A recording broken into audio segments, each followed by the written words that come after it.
Hello, everyone.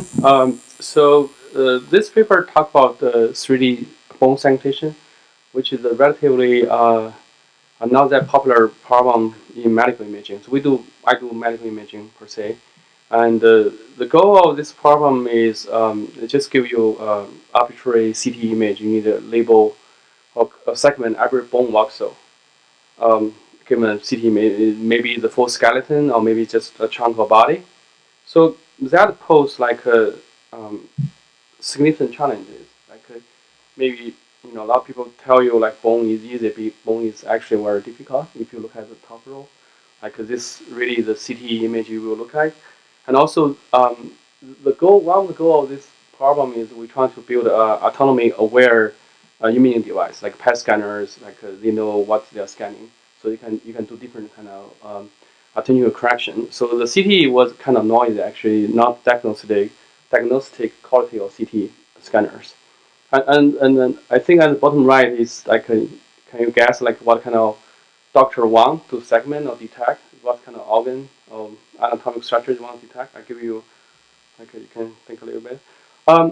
So from there, really the vision I'm trying to tell from this presentation is giving also other examples. We believe the bottom-up robust segmentation. We use deep learning nowadays.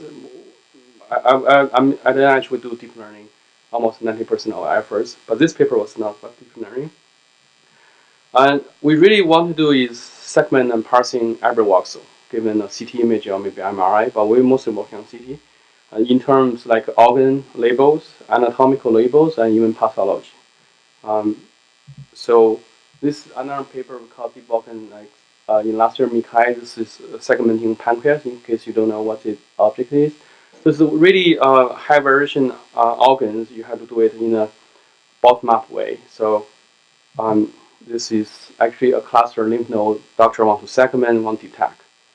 So, I thank the previous talk. So top-down segmentation method has been very popular in medical imaging, like multi-ounce registration, label fusion, active chip modeling, active appearance modeling. It remains very effective, but it does not solve all the problem, especially for pathological organs and high variation organs like a pancreas, like a bone skeleton. There are many things in the abdomen region actually are quite soft. They have really high variation, and they often have really low segmentation accuracy. And some of you say, go back to see the bone problem. We can see actually up to 206 bones because we do have like full skeleton from head to toe, and so it's very computational expensive. Not seeing the accuracy yet, using all this active shift modeling technique, and also it needs to make it all top-down method work. You need to have registration and also alignment. It's also non-trivial. So there are certain limitations about giving. So this paper actually is the first published result solving these problems. The framework actually is reasonably complicated, but it's basically a CRF-based model working on supervoxels, robust supervoxels, and we make it very efficient. A whole system can be computed in like 2 or 3 minutes per scan.